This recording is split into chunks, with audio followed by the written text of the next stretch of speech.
विस्तार से आवश्यकता आविष्कार की जननी है। त्रिपुरा के अगरतला के रहने वाले रंजन धार के लिए ये कहावत बिल्कुल सटीक बैठती है, जिन्होंने अपनी बीमार मां के लिए मिनी ऑक्सीजन कंस्ट्रक्टर बना डाली।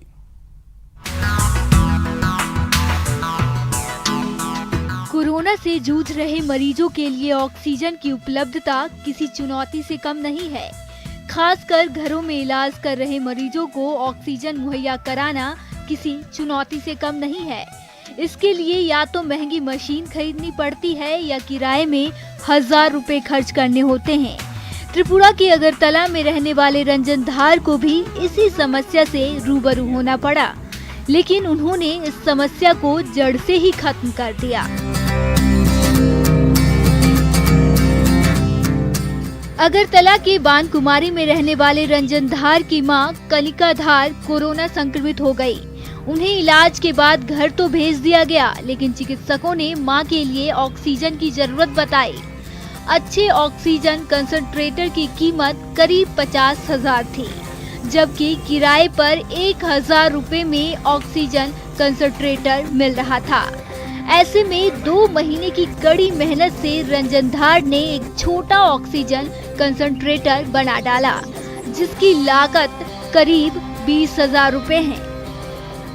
9 बजे के बाद से रात को 1-2 बजे तक मैंने 2-2.5 महीने काम करके ये बनाया। प्लान यही है, ये मोदी जी को देखे, मोदी जी मुझको इंस्पायर करे और मैं इसको और एडवांस बना सकूं और देश का नाम रोशन कर सकूं। रंजन का ऑक्सीजन कंसंट्रेटर बढ़िया काम कर रहा है, लेकिन अभी इसको और आधुनिक और कम लागत का बनाने की जरूरत है। रंजन का ऑक्सीजन कंसंट्रेटर पीएम मोदी के मेक इन इंडिया से प्रेरित है। रंजन का लक्ष्य हर जरूरतमंद को ये ऑक्सीजन कंसंट्रेटर उपलब्ध करना है। Bureau report, news 18 network.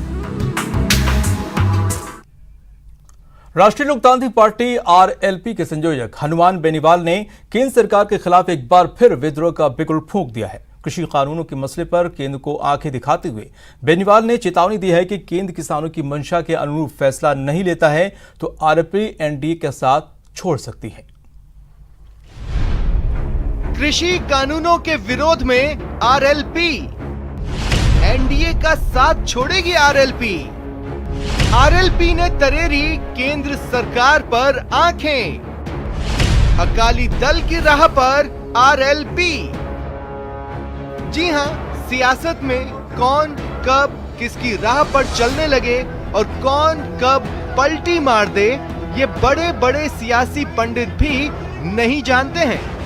कल तक केंद्र सरकार और पीएम मोदी के गुण गाने वाले राजस्थान के नागौर सांसद और राष्ट्रीय लोकतांत्रिक पार्टी के संयोजक हनुमान बेनीवाल के बयान तो कुछ ऐसा ही इशारा कर रहे हैं। अब जरा आप भी सुनिए बेनीवाल के विद्रोही तेवर वाले बयान को लेके राष्ट्रीय लोकतांत्रिक पार्टी ने पहले जो तीनों कृषि बिल केंद्र सरकार लेके आई है, इनका विरोध मैंने किया सोशल मीडिया के माध्यम से, सड़कों पे भी। और आज मैंने अमित शाह जी जो एनडीए के चेयरपर्सन हैं, उनको ट्वीट के माध्यम से और पत्र लिखी मांग करी है कि अगर इस काले कानून को वापस नहीं लिया गया तो एनडीए को समर्थन दे या नहीं दे जारी रखे, इस पर पुनर्विचार पार्टी करेगी। सुना आपने, बयान के पहले भाग में बेनीवाल सियासी सावधानी बरत रहे हैं और एनडीए को समर्थन पर पुनर्विचार की बात कह रहे हैं। लेकिन जरा ठहरिए, बेनीवाल इतने पर ही नहीं रुके। उन्होंने खुद किसानों के समर्थन में खड़े होने का आह्वान करते हुए लगे हाथों गृह मंत्री अमित शाह और पीएम मोदी को भी सलाह दे डाली। किसानों के साथ हैं, आवश्यकता पड़ी दिल्ली कूच करेंगे। किसान कौम को जहाँ भी हमारी जरूरत पड़ेगी हम किसानों के साथ हैं और इसमें शीघ्र प्रधानमंत्री और अमित शाह जी को इन किसानों से वार्ता करनी चाहिए। दिल्ली के अंदर इनको जो धरना स्थल है वो देने की जो मांग करे उसमें करना चाहिए। बेनीवाल के विद्रोही तेवर इतने पर भी नहीं थमे।